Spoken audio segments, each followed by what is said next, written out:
Am I the asshole for kicking my homeless friend out of my house? This story went viral on Reddit. A man in France let his wife's homeless friend crash at their place just for a few weeks. But 5 months later, she's still living in their living room, sleeping till noon, doing no chores, and refusing to leave. When he finally told her she had to go, the internet exploded. Is he heartless for kicking her out, or just setting boundaries in his own home? Let's get into it. I, 32 male, live with my wife, 29 female, somewhere in France. Earlier this year, one of her close friends, 30 female, got dumped by her boyfriend, and he kicked her out. She couldn't go to her mum because she lives with her grandma, and she said it was too stressful, but it could still be an option. They live like 6 hours away by car from us. My wife is very kind and invited her to stay with us during our wedding prep. She slept in our room for 3 weeks and the night of our wedding. It was supposed to be temporary, just until she figured things out. Now it's been 5 months. She never said when she planned to leave. I kept asking her to look for a job, but every time it looked like she was going to start, she went on vacation instead.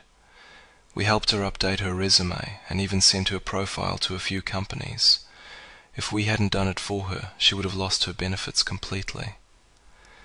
She sent a total of 1 resume on her own in the last 10 months. She lives in our living room, which is half of our flat. She keeps the shutters closed all day until she wakes up, 12 or even 4 p.m., so we have no natural light. My wife and I both work from home. We do meetings from the kitchen, on a stool, because we don't want to wake her up. She almost never does dishes or clean, and when she does, it's half done. I told her many times I don't feel comfortable entering the living room while she sleeps, but nothing changed. A few months ago I finally asked, "When are you leaving?" She looked confused, like, "Leaving what?" I said, "The apartment." She said initially she was planning for September.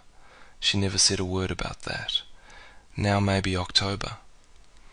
I was so relieved because that talk was hard for me. Then mid-September she left for a few weeks without telling us, leaving all her stuff. She texted the morning that she was coming back that day. I asked, "Okay, but then you leave right after." She said, "What do you mean leave?" I reminded her of our talk. She said she didn't remember. Then she said, "If I don't find a job, I'll see what I can do during October." She didn't say that. We talked again recently. I told her she uses ambiguity to her advantage, and that her silence is driving me crazy. She cried a lot, but I still talked. I tried to emphasize our feelings over hers during the conversation. I made her acknowledge and tell me what she understood of the conversation, felt like she understood. Fast forward to today. She still didn't give me a date. She just said, "I think I leave next week and take my stuff in November." This time I said, "No, you give me a date, and after that you're not living here." She said, "I don't know," which pissed me off, and I told her that after the 1st of November she won't be living here. She said okay, but later told my wife she was leaving around November. Now I feel trapped in my own home and tired of this situation. I know we could have been more firm with her by establishing rules when she moved in, but am I the idiot for kicking my homeless friend out of my house? And that's the story. This one blew up on Reddit, with thousands of people arguing about who's really in the wrong. On one hand, he gave his wife's friend a home when she had nowhere to go. On the other, 5 months of freeloading and zero accountability? That's not friendship, that's emotional blackmail with free rent. Personally, I think setting boundaries doesn't make you the bad guy.